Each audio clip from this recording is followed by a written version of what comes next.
Welcome to the Bikers podcast. My name is Teemu Arina, and today we are diving into a new system in the body that is an old system, but that has not been discussed enough for health and longevity. We are all familiar with the immune system and the cardiovascular system and the lymphatic system.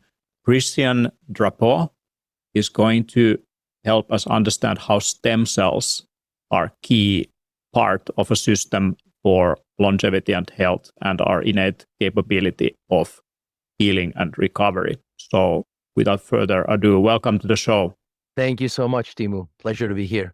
So you really knocked my socks off during the Bikers Summit 10th anniversary in Helsinki when you guided me into your life's work and research into a system in the body that consists out of stem cells. So many people know about stem cells and stem cell therapies and all of this, but the way you described the role of stem cells in the body, I think it's profound and important for everyone to pay more attention to. So can you lead us into the topic of why you feel stem cells are so important to understand? You're the first one ever to introduce the topic of the repair system in a question.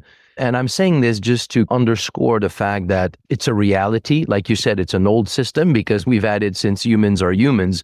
And yet it is not talked about at all. Nobody talks about it. Nobody actually, for the most part, knows about it because it was discovered fairly recently with the whole development of stem cell research. And in a nutshell, the repair system is stem cells are the body's repair system. So just like we have an immune system, let's say we cut ourselves and then in the cut there are bacteria. So bacteria will move in and your immune system will detect them. Your immune cells will go to your lymph node, will activate your immune system. Immune cells will be released. They will be attracted to where you have the cut so that these immune cells can go beside the bacteria and then kill the bacteria in the exact same way. You have a repair system, meaning the cut will release compounds that will go to the bone marrow, will trigger the release of stem cells from the bone marrow. Then these stem cells will circulate everywhere in the body, but they'll be attracted exactly where there is a cut. Stem cells will migrate into that cut, and then upon contact with cellular debris of that tissue, they will become cells of that tissue and will repair that cut. So we have a repair system just like we have an immune system. And it has far-reaching implication for health. And I'm sure we'll talk a lot about this during that discussion, but the impact are tremendous in terms of not only our ability to repair when we have an injury or when we have a health condition, but to repair, to develop disease as we age. There's a direct link between how many stem cells we have in our blood and disease formation, and also longevity. Because when you think of longevity, what will shorten your lifespan is the development of all kinds of conditions with your cardiovascular system, your heart, liver function, pancreatic function, your brain, whatever.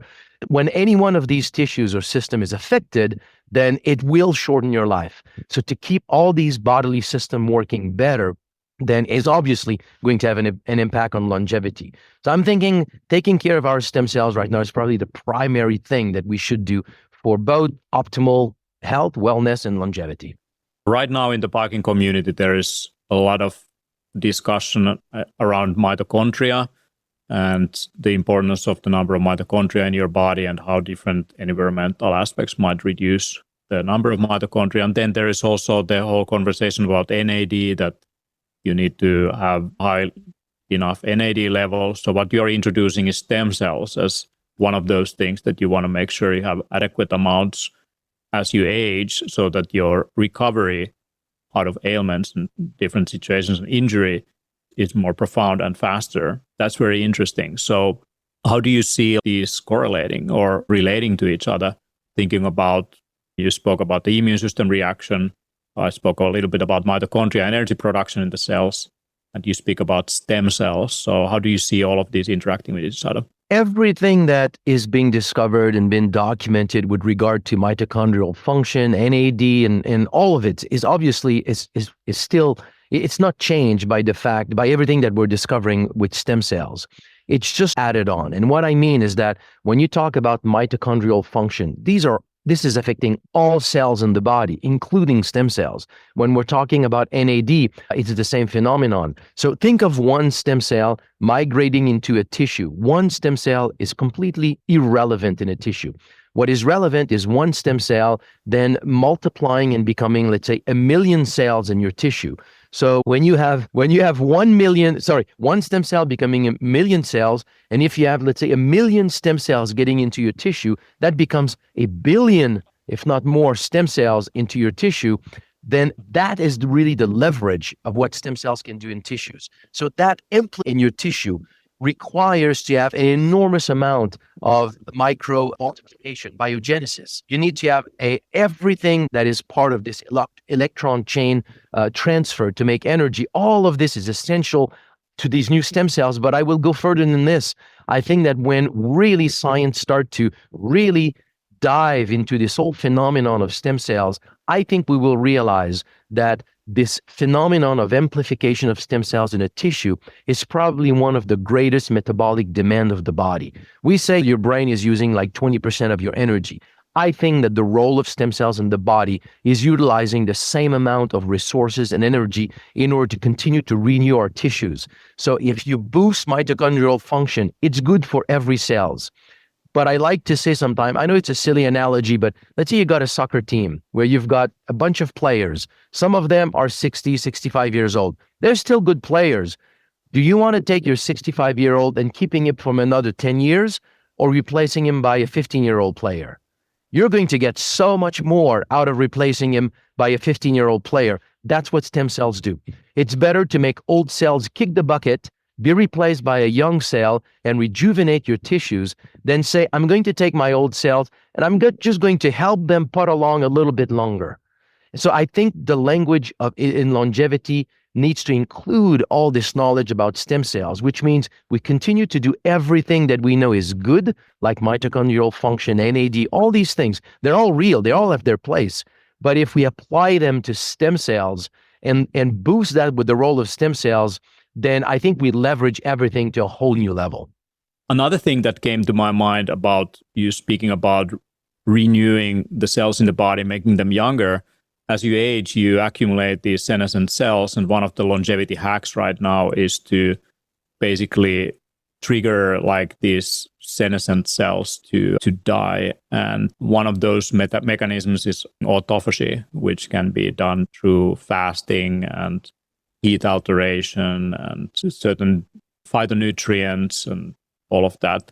So how does that renewal process play into stem cells? And if I want to increase or sustain the number of stem cells in my body, what kind of, I guess, like dietary or behavioral patterns would be most beneficial, or lifestyle like exercise? Are those correlated as well? If I want to boost autophagy, is that also going to boost stem cell production? To trigger autophagy, take spermidine, for example, or spermidine, that stimulates autophagy. I'm not aware of any information showing that spermidine will have an effect on stem cells.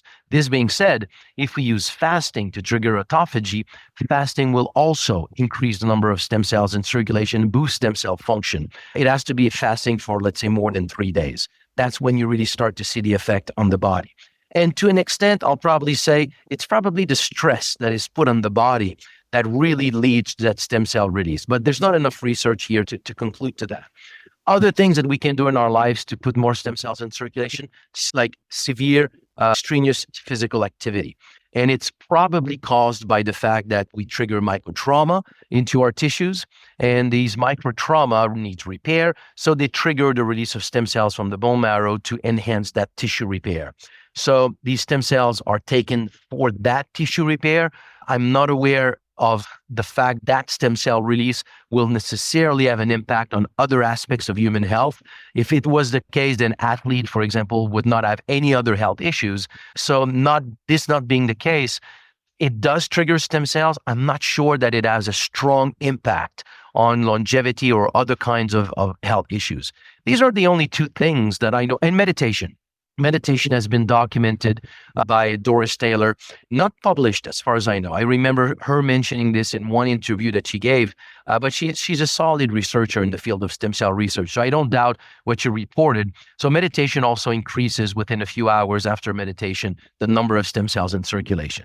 So these are the three things that are known so far to put more stem cells in circulation regarding lifestyle. When we talk about consumables, and that's really the work that I have done over the past 20 years or so, is I've identified plant and plant extract that within a few hours after consumption can boost the number of stem cells in circulation. So these are the things that are known to put more stem cells in circulation. What is the difference between these kind of nutraceutical approaches to stimulate the production of stem cells versus injecting yourself with stem cells, which is pretty typical therapy right now that, at least as far as I understand, is regulated by the nutraceutical aspect is not? It's a layered question in the sense that there are many variables in what you're asking here. So let me kind of try to dissect it. When you take a nutraceutical to trigger the release of your own stem cells, these are your bone marrow stem cells. So bone marrow stem cells are as old as you age, if you want. So your stem cells at 70 years old are not as effective and as fresh as when you are 20 years old. So that's something to keep in mind. So that's one of the difference. If we inject adipose-derived stem cells or umbilical cord stem cells, then these stem cells will be younger and will be more effective. This being said, when you get, from a number standpoint, when you get an injection, you increase the number of stem cells in circulation through an injection versus increasing the number of stem cells by releasing your own from your own bone marrow. So in that way, there's no real difference. The outcome of both approaches is to put more stem cells in circulation. The advantage to me of releasing your own stem cells is it is something that you can do every day. Understand that when we get stem cell injection, it is estimated that you have a 10 to 15% survival. So you get a 100 million stem cell injection and you get 10 to 15 million stem cells that are surviving in your bloodstream. You get 2 capsules, for example, of STEMREGEN, the product that I developed. You will get within 2-3 hours, 10 million additional stem cells in circulation. But you can do this every day, or let's say a year if you want. And after a year, you will have released literally about 4 billion of your own stem cells. The cumulative benefit of being able to do this every day, to me, is so much more powerful than getting a one-time injection. Now, let's put that also into perspective. When you release your own stem cells and you're older, I said they were less effective. But we have 2 studies, for example, that are ongoing, many cases, but 2 studies. So let me just talk about those 2. For people with, and so the selection here is people with stable chronic congestive heart failure. So the typical definition here is somebody that will climb, let's say, 1 flight of stairs and need to sit down for about 10-15 minutes to just catch their breath. They use STEMREGEN for 6 months. After 6 months, they have normal heart function. So far, all participants in the study, this is 10 out of 10, have normal heart function. These people are between 68 to, let's say, 74 years of age. So yes, their stem cells are not as effective, but they're plenty effective to do tissue repair. We have another study on Parkinson where we're getting similar results. So my point is that they're older, but they're still really effective. When we talk, adipose stem cells are a great alternative. The only little caveat when we talk about umbilical cord stem cells, and I want to be clear here, they're risks. They're not a problem. They're risks that have not materialized in the field. Like, we have not really heard about them, but in theory, they exist. Number one, and this one has materialized, the greatest side effect of umbilical cord stem cell injection is contamination of the sample. So you get systemic infection just because of problem with the sample. But if it is well done by a clinic that is doing their job well, then it's not a significant risk. The other risk is that you get stem cells that have some form of genetic mutation or genetic material that can materialize as a disease in you after you receive these stem cells. This is a risk that has been mentioned for many years as a potential risk until about 3 months ago when a study was published. It's still a risk because this is just an animal study. But in that animal study, they inserted genes that codes for Alzheimer's in mice, and then took stem cells from these animals, injected these stem cells in other animals, and these recipient mice developed Alzheimer's. to show that if we receive stem cells that have some sort of genetic material, that material, if it is deleterious to your health, could manifest itself in your body. Just to say, it has not been seen right now, but there's evidence that it's a reality that needs to be monitored. Now people who do clinics, who do stem cell injection, umbilical cord will say all of this is tested for. So they look for all these possible genetic problems. The question is then, can you test for everything? You cannot test for the things that you don't know. So there is a risk in there. Is it big? I would say at this point, it's not. People are also injecting themselves with peptides. Peptides have become quite popular, and there's new companies and approaches that are trying to do the same without injection delivery mechanisms, just to increase the safety.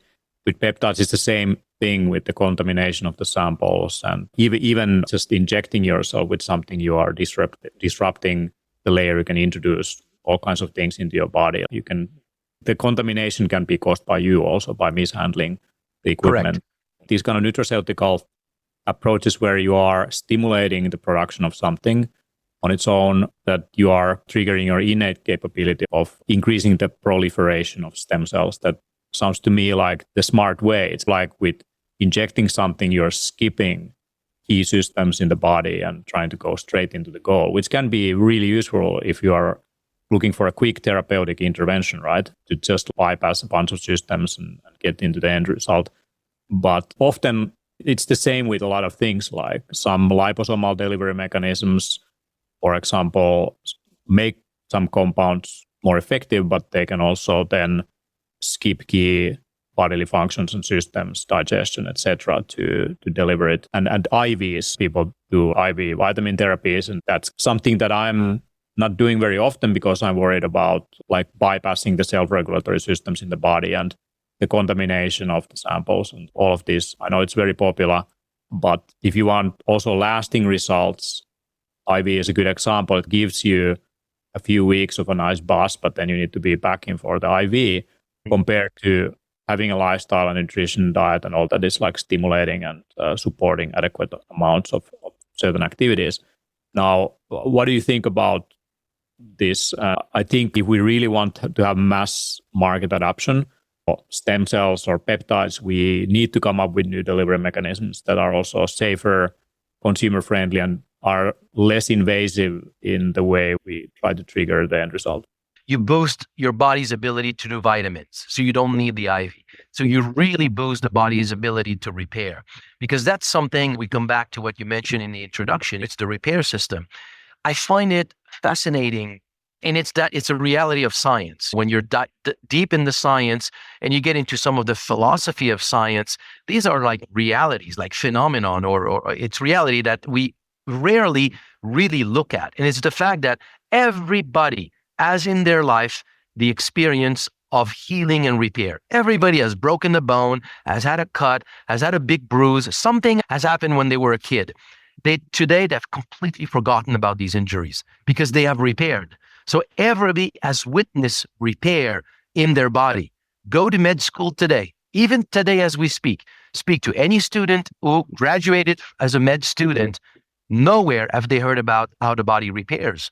You go back and you break a bone, the doctor will put you in a cast and will say, come back in 6 weeks, and then we take off the cast, and that's it, it's repaired. But there's no language about that process, because in science, we don't have a language for the things that we don't know or we don't understand. And now we discover that the body has indeed its own ability to repair. So to me, whatever the problem that you have with your health, it's just like when you have a cold. You have a cold, what are you going to do? You're going to boost your immune system. If you have something that is not functioning properly, you go and you boost your repair system.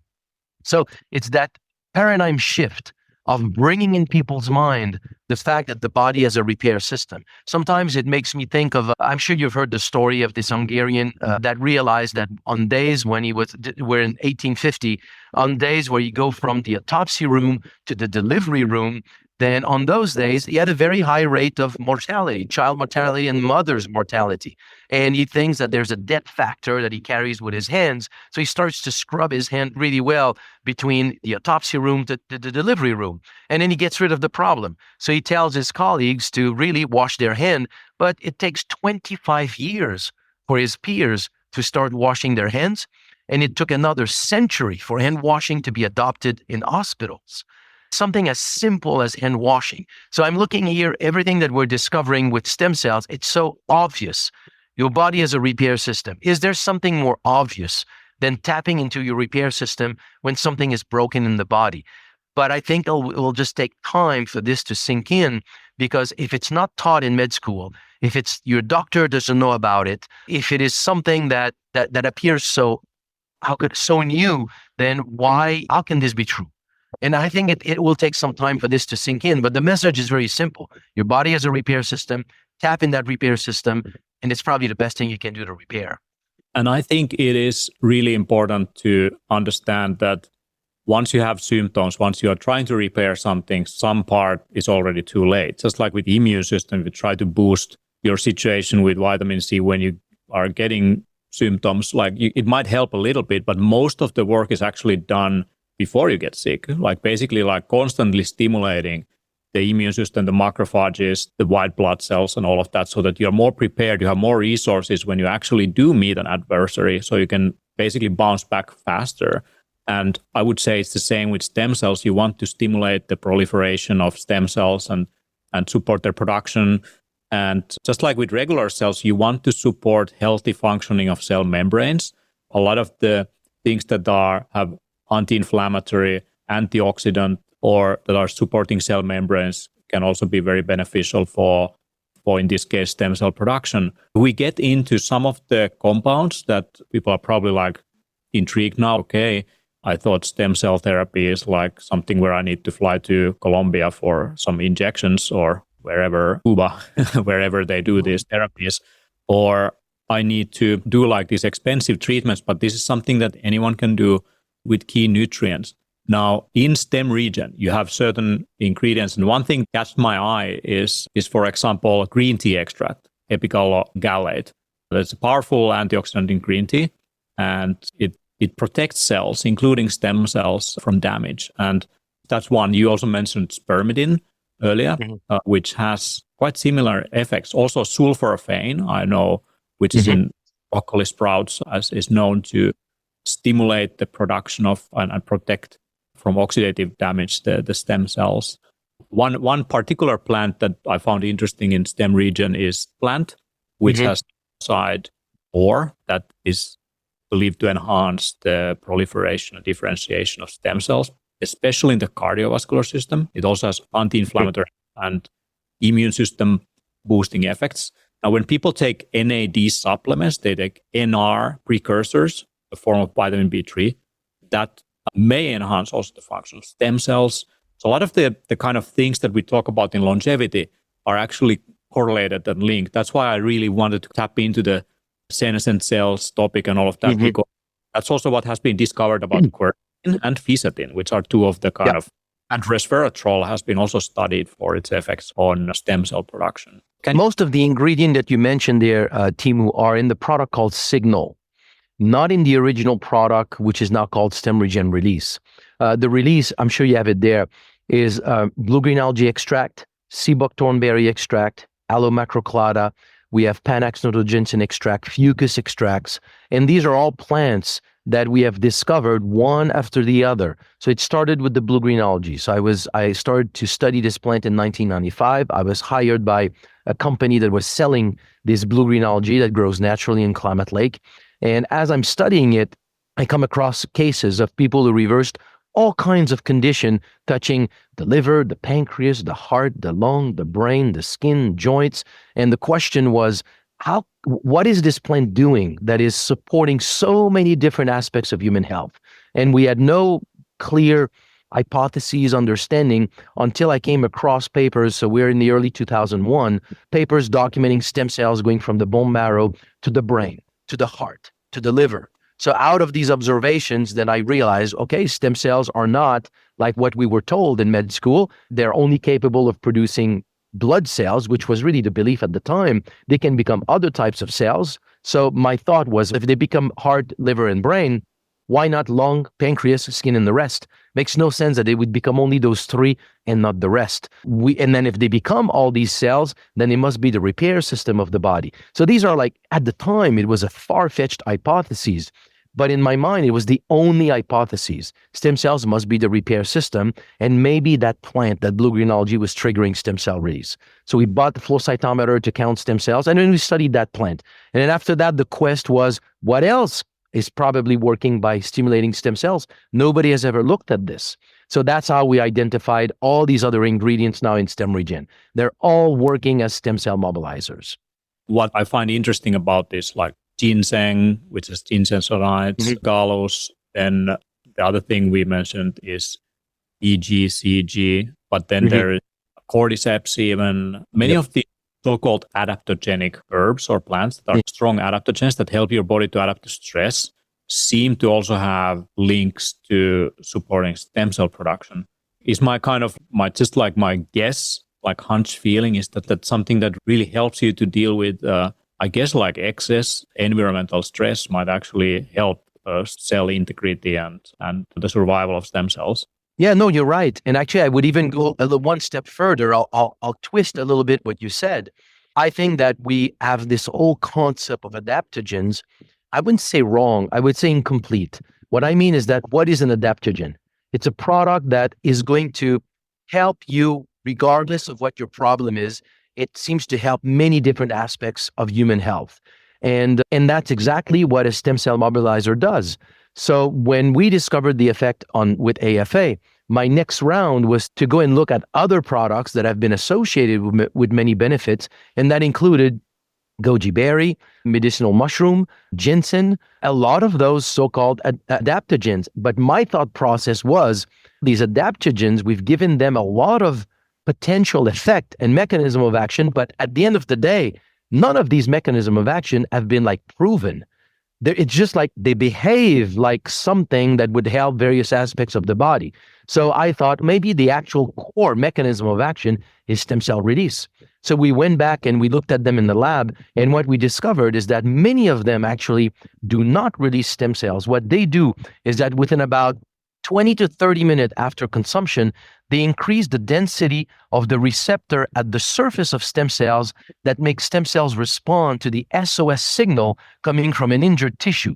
So by making stem cells more responsive to an injury, then suddenly they migrate more effectively in these tissues and repair them.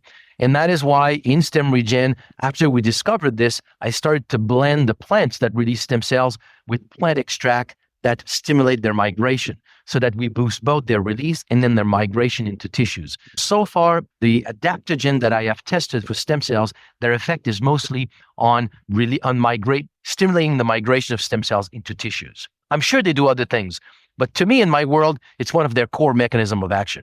Wow, it's basically like helping your cells to pick up the phone in a way. Another thing that is in many of these nutraceutical interventions or stem cell production is vitamin D3. And vitamin D3 influences hundreds of different metabolic pathways in the body. It's so essential. People take it for immunity, but it actually has also a role in the stem cell production, to my understanding, in the differentiation. Differentiation and proliferation. That is another step where down the road we might develop another product. So right now we have essentially three products. One is to release stem cells. The other one is to boost their circulation, because when we see people taking STEMREGEN release, that releases stem cells, we don't always see the benefits that we're expecting. Same thing with stem cell injection. You'll have 30% of the people who get stem cell injection will tell you that it was miraculous for them. Another 30% will say, it was great. I didn't get everything that I wanted to, but it was great. And 30% will tell you it was a waste of my time and my money. But your stem cells, they do the work. Stem cells do what they're supposed to do. So why is it that some people don't get the benefits? And one of them is they need to be able to circulate into the microvasculature. So we have mobilized that make the blood more fluid, help capillaries to extend, and also make stem cells slick or circulate more easily. Then we have signal that you talked about that suppresses the noise, that makes stem cells better identify the tissue. And the other one would be to support stem cell proliferation and differentiation. And you have ingredients like what you mentioned, gallocatechin gallate was one of them from green tea, vitamin D3, resveratrol. These are all compounds that have been documented to support stem cell proliferation in tissues. What I find interesting is that you spoke about the blue-green algae alpha, and there's also bladderwrack, another seaweed that is often included, and then pyrimidine, which is often spirulina, right? We tested spirulina. We didn't see the effect on stem cells with spirulina. It would have been a much, much cheaper product to work with. So we didn't see the effect. You mentioned bladderwrack, so fucus, kelp. The first research that I came across with an effect on plant on stem cells was published, I think, in 2002. And it was the fucoid from bladderwrack that when it was injected in an animal, it increased the number of stem cells. So we then contacted a company producing these seaweeds, and we tested the fucoidan from various types of seaweed. Ondaria, what is the other one? Eclonia cava, we tested one that comes from Tonga, I forgot, Cordaria, and they all had an effect on stem cells. So fucoidan has an effect on stem cell release, and we used fucus simply because of all these seaweeds, fucus is also a source of fluorotannins, which is the main polyphenols that you find in Eclonia cava that has been associated with longevity. So by using that source of fucoidan, it gives us like an additional leverage. I don't have any information to say that fluorotannins trigger stem cell release, but I would not be surprised if they did. So this complex polysaccharide, which is in the cell walls of seaweed, seem to have effects on not just only on the stem cell side, but very strong anti-inflammatory, anti-cancer, antioxidant effect. And in Japan, like Okinawa, they live quite old. And in Japan, they have the oldest living, and it's a huge population, 125 million people. And they eat seaweed with seafood all the time. And I thought from a kind of, if you think of like these diets that evolve through people using them, I believe that people copy each other. So if someone who is older, healthy, is eating in a certain way, like the young people are curious and want to learn. And in this way, you give a couple of thousand years and you build a cuisine that has like beneficial adaptations, like the use of spices in the Middle East, or the use of colors in the Mediterranean, or the introduction of seaweeds and different foods from the ocean in Japan. Now, one of the things is that when you eat sushi, heavy metals is of course a big issue nowadays with fish. Seaweeds do bind some of the heavy metals. Actually having always seaweed when you eat, especially predatory fish, makes a lot of sense. But this is new information for me that seaweeds would be awesome for stem cells as well. Fucoidan, you said, is the compound? Yep. Fucoidan is the polysaccharide that comes from brown seaweed. This is specifically brown seaweed, is a long chain of fucose, mostly fucose. So this big chain is called fucoidan. There are different types of fucoidan. It's really, as we would say, starch. It's the starch of fucoidan, let's put it that way. So it's a mega molecule, but it has a lot of effect on the immune system, on stem cells now we know. And as you mentioned, anti-cancer, lots of research, anti-cancer properties, anti-inflammatory properties for arthritis, but also at the time of, let's say, 10 years ago, with the avian flu, they did a lot of research to show that it prevented catching avian flu. So it's also antiviral. I love like wakame and kelp and correct. All of these amazing seaweeds. I think people don't have enough of them. And my favorite way of using them, I learned from Sami Tallberg, who is the chef that works with us on the Upgrade dinner always, is to make like a base that tastes almost like animal-based stock when you use like seaweeds and you make a stock out of it. And it's absolutely delicious. And many people know bees, for example, as one kind of things that they often offer in Asian restaurants, and especially Japanese. But I think everyone could benefit of introducing more seaweeds in their lives. And one of the favorite ways that I learned from my co-author, Jaakko Halmetoja, who is crazy about all these superfoods, is to use these like seaweed powders in salad dressings. So you would introduce something like powdered kelp, for example, in vinegar. Amazing. And in where you like, it's absolutely mind-blowing flavors you can create. So people don't use enough seaweeds. So, but what else? There is, in this product, you also have, I think you're L-carnosine. Yeah, I believe this is into either the mobilize or the signal. So the sort of the companion product to STEMREGEN release. One of the key ingredient release that is novel on the marketplace is Aloe Macrolada. And so that's when I came across, I met, about 11 or 12, I met a pharmacist, and she had a pretty interesting life. She traveled in the Congos, Papua New Guinea, South America, Madagascar, to look for plants that would have an effect on neurodegenerative diseases. And then with the aim of bringing this to pharma and develop these as pharma. When I met her, I basically asked her, have you come across a plant that the healers are telling you this plant is good for everything? So at first she laughed and she said, nothing is good for everything. So I gave her a copy of my book, Cracking the Stem Cell Code. And then she called back 2 weeks later and she says, now I understand. So it's not a product that does everything. It does one thing, triggering the release of stem cells from the bone marrow. And it's the person's stem cells that will do everything. And she said, our last trip to Madagascar, the guide and translator on the way to the airport stopped at a market and scooped a whole bag of these black beads. And he says, test that. That's what you need to study. What do you do as a scientist when somebody tells you, test that? You test it for what? It stayed in her freezer for 5 years. So she sent me some of these black beads. We tested them, and we got the strongest response that we had seen so far on stem cell release.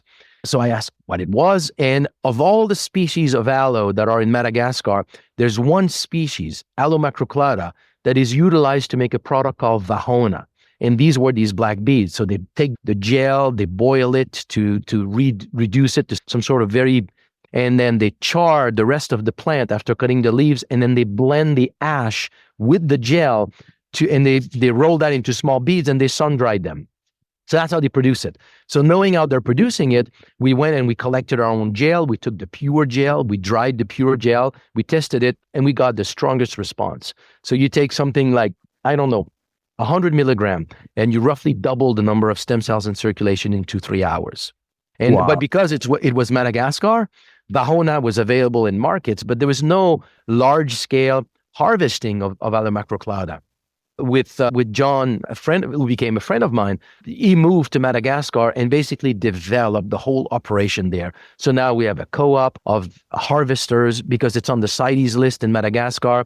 So we cannot touch Aloe Macrolada. So it has to be Malagasy people touching the Aloe Macrolada. So they harvest it. They walk from the mountains 2-3 hours, sometimes walking in flip-flops with 30 kilos of leaves on their head, and they carry this 5 to 10 tons of leaves every month out of the mountains. It's just an amazing organization that has been developed there just to be able to provide that ingredient. This is a really cool ingredient. That sounds amazing. Never tried that like in its original form. I'm really looking forward to it. I'm wondering also about the role of individualized variations, genetics or microbiome. I know that probiotics, prebiotics can also contribute to stem cell health. What is your take on nourishing specific gut bacteria or taking certain genetic pathways into account on these kind of formulations? I think that to really state something definitive here, the science is not there. It's too young. I will take your question and turn it a little bit, and I will say, right now, most of what is done with stem cells appears or is presented as something like it's a discovery, it's new. Oh, maybe the probiotics will have an effect on stem cells, and we discover that as new. And I think at the end of the day, we just need to really let that sink in. It's just like your immune system. Almost everything that you will do, or so many things that you will do in your life, will end up having an effect on stem cells. Let me put it the other way around. Think of anything that is going to support repair, that we already know is going to support repair. And now add to this the fact that repair always takes place because of stem cells. Without stem cells, you don't have repair. There's a lot of things that you can do to support stem cells to do repair, but the unit in your body that accomplishes the repair are the stem cells. So rest will have an effect on stem cells. Drinking water will have an effect on stem cells. Think of anything in your world that you know that supports repair, and likely it has an effect on stem cells. So instead of looking at it as one or two things exceptional that may have an effect on stem cells, I think we will end up discovering that a lot of what we do in our lives actually has an effect on stem cells. Is there some specific drugs that you find interesting for, or like pharmaceuticals, things like rapamycin, for example, that would be longevity biohackers take that would be beneficial for stem cell health? I am not aware. It could Right. be, because one thing, so we're starting a new line of research, and there's not a whole lot I can say about it because it's right now, it's completely blank in the world of research. And it's the fact that we're born with red marrow, and that red marrow converts into fatty marrow, yellow marrow, fairly early in life. By age 15, we've lost 50% of our red marrow. By age 30, about 90% of our red marrow. That's what makes stem cells. And that's why we have such a drastic decline in the number of circulating stem cells between our birth and 30 years of age, which is when we finally discover that we're not Superman anymore. We don't have enough stem cells to repair like we used to. And then that decline in number of stem cells leads over time to the development of age-related diseases, degenerative diseases. So our longevity is tied to the number of stem cells. So that conversion, could we slow down that conversion? Could we lead the bone marrow to reconvert from yellow marrow to red marrow? That one is problematic in the sense that if you see reconvert of yellow marrow to red marrow, normally that's a sign of leukemia. So let's put that aside. Could we slow down that conversion of red marrow? And in that process, I'm thinking that we could start to study compounds like rapamycin, for example, as a potential tool to slow down that conversion. But it's purely hypothetical at this point, so I don't know. Aside from this, very little research has been done on specific compounds and their effect on the behavior or metabolism of stem cells. Now, would there be like a diet, like going from like to supplements, would there be like a diet that would be supportive of stem cells? Would that be like a calorie restrictive diet? Would that be fasting occasionally, 3 days plus, as you mentioned? Would that be elimination of seed oils and like all kinds of inflammatory crap? Or would that be like something that is basically drinking bone broth all day long with red marrow? Or what is the way how you would support? I mean, if you do a bone broth, you've really killed all these stem cells, even these growth factor, everything is gone. So I'm not sure, aside from the sort of the field of morphism, you take bone broth, bone marrow, and then it stimulates your bone marrow. Aside from that sort of correlation, I'm not aware of any effect that bone broth would have. Anything that is inflammatory is going to basically, I wouldn't say suppress, it will blind stem cells into their ability to find where in the body there's something that needs to be repaired. So an anti-inflammatory diet is going to be supporting stem cells a lot. So far, I would think of any diet that has been associated with longevity, like Mediterranean diet, for example. No doubt in my mind that it supports stem cell function. But if we go in the literature, I did it, you go on PubMed and you put stem cells diet. And so far, the only article that I have found was an article concluding that keto diet is probably the best at supporting stem cell function. I'm not sure that I would conclude that, but that's what is available in the scientific literature.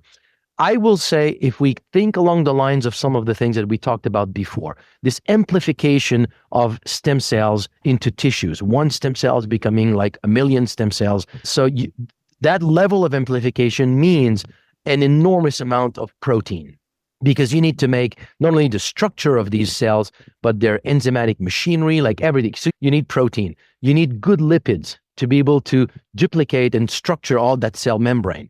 You need all the components that will support mitochondrial function. So everything that we know that is the basic structure of cells, it will all support stem cell function in tissues. So these things, they've not been demonstrated, but they're just like simple common sense. I would think that the kind of compounds that are also used in these supplements, like omega-3 oils, like you could have all the seafood side of things. So like having a diet rich in antioxidants and polyphenols combined with rich sources of food from the ocean, freshly cooked, like very little processed, I would say, with a lot of omega-3 fatty acids, like that sounds like amazing to me. Like my hunch, my gut feeling is that would be the stem cell diet in a sense. And anything that really provides and maybe like introduction of certain adaptogens and spices in the whole mix, anything from curcumin to ginsenonides would be probably a very interesting diet, having a bunch of adaptogens mixed up with your fish and antioxidants. No, I rich. agree with you. I think that there's something that is not talked enough. It's talked about, but I don't think it's talked enough. Is that we talked about so many aspects of a cell function, mitochondria, and all these things, gene transcription, but we don't talk a whole lot about cell membrane.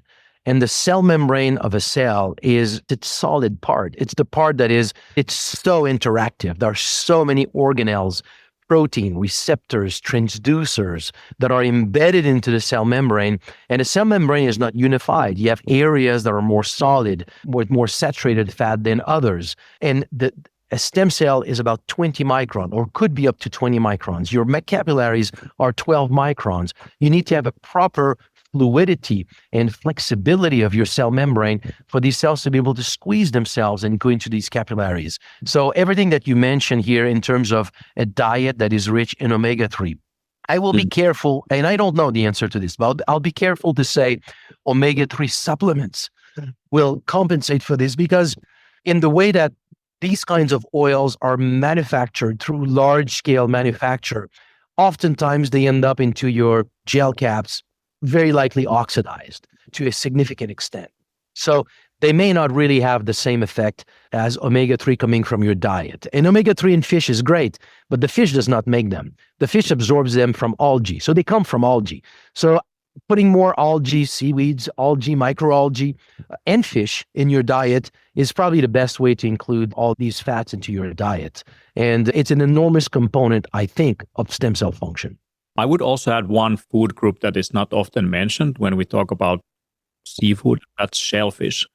My personal opinion is, like, based on the research, is to have if you are avoiding red meat, if that's your thing, but you are pescatarian or you are okay with seafood, going for shellfish is a good choice. And it's also, if you have ethical reasons or whatever, it actually makes a lot of sense, because shellfish usually don't have a central nervous system. If you're like trying to avoid the pain in the world, that's one thing to go for. And what you get is a great source of minerals, also like zinc and selenium and iron. You get the B vitamins, you get omega fatty acids, you have high quality protein, iodine, things like this. So maybe combine that with some seaweeds and yeah, like dark leafy vegetables and all of that. Yep. So I think that would be like going into the right direction for sure, compared to the complete opposite, which is the Western diet, typical Western diet. Yeah, definitely. Which is associated with so many health issues. And I think the places that, like Japan, that you're talking about with extreme longevity, they're losing that longevity the more they adopt the Western diet. The same in Latin America. Like immediately when you get roads, you get Coca-Cola trucks, you get French fries, you get pollo a la brasa, you get mass-produced sushi. Like mass-produced sushi is probably the worst thing ever. And they use, like, when they make, let's say, have a crab. It's not a crab, it's or whatever, which is basically like just waste packed into looking like some kind of seafood thing. And it's just horrible how far-fetched you can take it from. If I really think about like the ultimate experience with seafood I've had, this is actually in Tokyo, in the Tsuki fish market, going there very early when the fishermen bring the fish in. And if anyone has seen Shiro, who makes sushi, like this amazing documentary of this old sushi master, like he has like this special connection with the fishermen, and he's there to pick up just the right ingredients. And I've been to the Tsuki market, and it's incredible when you're having a piece of sushi, like sashimi, freshly caught on the spot, straight from the ocean, and you're having it. Like there's like nothing like that in the world. It's just like, after that, anything you buy from a supermarket in terms of seafood, like there's absolutely nothing. So we have to also start appreciating the quality and the freshness and the sourcing of our food, in a sense that we're getting the best things into our system. Now, the same goes for supplements, right? There's a lot of stuff out there which is just purely like chemical productions. Like even the NAD supplements, if you take NMN, in the production, they use, if I remember, a very specific bacterial or fungal process to produce it. And that can coli. E. coli, sorry, yes, exactly. So do you really want to have a compound that is made out of E. coli in your system? So it's like, what about contamination, bro? Instead, going for things like seaweed extracts or going for probiotics. I've been not probiotics, but the genic herbs. Like I've been a long-lasting fan of adaptogens. Like I've used like functional mushrooms for over 10 years. I'm a big fan of rhodiola, rosea, and astragalus. You mentioned that's the longevity tea. Like it's also rumored by science to increase the length of telomeres, so the end strands of your DNA. Like there's very few things that we know, but like these are superpowers that have been used for thousands of years in like Chinese medicine, Ayurveda, in indigenous use. You mentioned like the black beets and whatnot. Like that's like where the real secret sauce is, in my mind. Absolutely, nature is the ultimate chemist. We can try to do stuff in the labs, but like in the end, it's right below your feet if you look carefully. Doesn't need to be. Yeah, I think that so much of the top 10 diseases right now that is plaguing the world is actually the direct outcome of the mass production of food.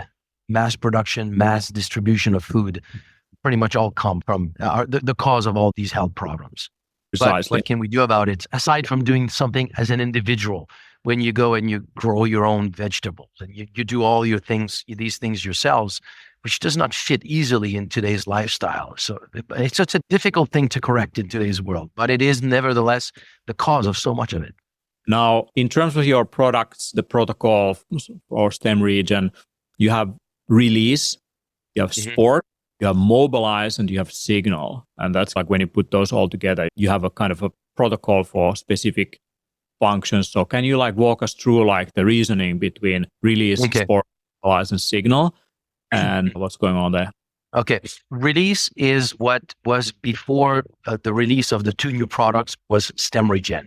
So now it's called STEMREGEN Release. And it is 5 plants that are stem cell mobilizers. They put more stem cells in circulation.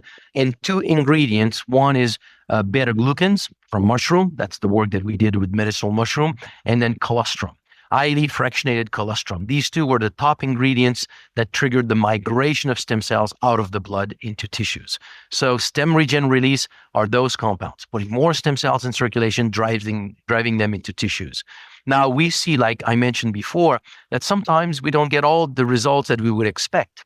We need to understand when we release stem cells do their work. If they did not do their work, we would not be alive today, because the bodies constantly go through a process of tissue turnover, and it's the role of stem cells to replenish the cells that have been lost. So it's essential for survival to have stem cells. So they do their job. Why is it that they don't do their job for one specific thing that we want? I want them to go to my heart. I want them to go to my knee, wherever that we want them to go.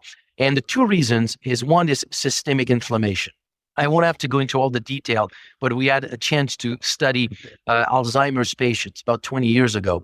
And the data that we had really was pointing to the fact that the problem why stem cells were not repairing in that group of individuals was because of systemic inflammation.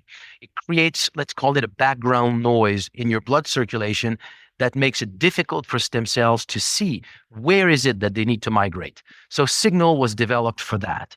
It's a bunch of plant extract that have all been documented to have an effect on various aspects of inflammation. COX-2 inhibitors, 5-LOX inhibitors of secretion of various cytokines. So overall, the product is aimed at reducing all that background noise in the blood so that stem cells can better see where the actual signals for repair is coming from. Now that we've cleared all of this, the other thing is stem cells need to be able to circulate into fine capillaries, because in order for stem cells to go into a tissue, it has to go through the capillaries, and the place where they will have all the machinery to effectively migrate in the tissue is the area that is the postcapillary venule. So it's where the capillary turns into a small vein. That's the area. So essentially, if your stem cells cannot penetrate a fine capillary, that area that does not have good microcirculation will be deprived from the power to repair. So you have a chronic, or somebody has a chronic condition, that means that area has been deprived of healing and repair for a long period of time. How can we restore that? It's by opening the microvasculature. That's what Mobilize does. So Mobilize is nattokinase, that will digest fibrin, will make the blood more fluid. So when your blood is more fluid, it can entrain stem cells more easily to go from a bigger vessel to a smaller vessel. When they enter these fine blood vessels, we have nitric oxide producer to dilate these capillaries. We have a bunch of bioflavonoids and plant extract that have been documented to support the structure of capillaries. And we have the polysaccharides from seaweeds that help rebuild the glycocalyx that will make stem cells and all cells to really circulate more easily in capillaries. So you take the three together and we take them at the same time. They all have over time how could I say, the peak effect around the same time. So you take the product that suppresses your background noise at the same time as you take Mobilize, that opens your circulation. And if you take STEMREGEN release at the same time, the number of stem cells will peak after 2 to 3 hours, which is the time that the peak effect on the background noise and on microcirculation will take place. Some of the effect of Signal and Mobilize will be long-term, like the strengthening of the capillaries, the rebuilding of the glycocalyx. This could take a month or two to have their effect. So the product have a short-term effect, but also a long-term effect. So that's the overall protocol, to really give back to the body its full ability to not only be able to repair by releasing stem cells, but fully utilize these stem cells once they have been released. When I look at the formulations, they look absolutely amazing. And they definitely have their own kind of stacks and benefits. For example, when you mentioned now this Mobilize with all the nitric oxide production boosters, there's several ones. There's citrulline, there's beetroot in it. Both of them are great. I also love Gotu Kola as a nootropic. Mm-hmm. So there's like stuff here that can have a brain-enhancing properties. And you also include N-acetylcysteine, NAC. So that's one of the longevity supplements that if you take on a repeated basis, can create support. I'm also a big fan of olive extract and also for immune system health actually as well. Mm-hmm. Then like the different ginsengs, Panax, Noto ginseng, beta-glucans, like all of that, I see there's like also like in this whole formulation, it's not just good for stem cells, it's good for immune system. It's good for cardiovascular system.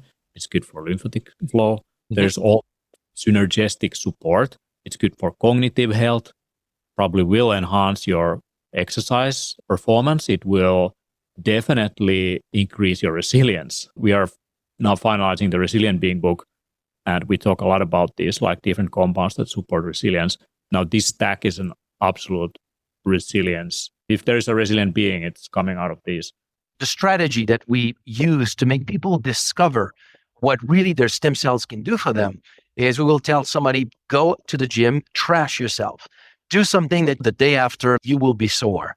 And then just take 2 STEMREGEN release, after Mobilize, Signal, 2 stem cell regen release, 2 before you go to bed, 2 when you get up in the morning. And as you release these stem cells, see what these stem cells can do for your repair. Your experience of that soreness will be completely different. And you can see what stem cells are doing in your body. Because other than this, unless you have something significant to repair, stem cells have been doing their job since the day you're born. So all we do is that we enhance something that your body is already doing. Sometimes you don't necessarily feel the difference. Wow. So much. I love this podcast. This is great because it's touching so many different topics. Now, we didn't really go into your story, but if people want to learn more, if they want to understand more of your research, you started 25 years ago already, like over 25 years ago, on studying this. You mentioned the AFA and like all these other things, and that led you to a journey of discovering all these things and putting this into a product. Like if people want to learn more about your studies, your writing, or a wealth of knowledge, like where can they head into? Have you written books? Do you have like social media channels and so on?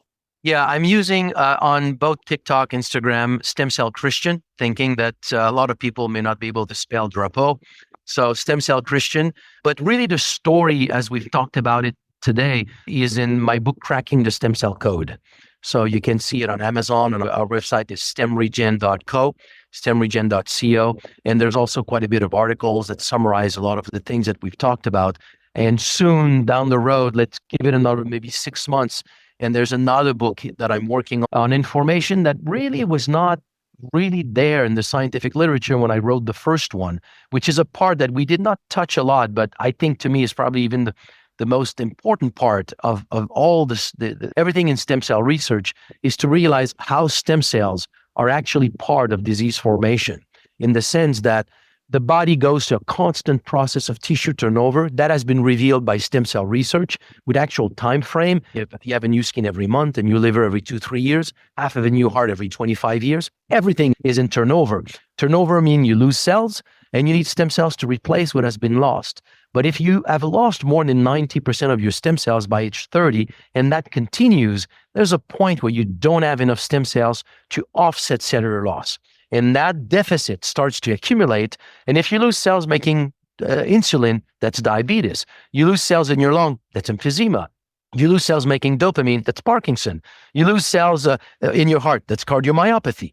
Every single age-related diseases is the outcome of the loss of a specific type of cell or cellular function that stem cells can replace.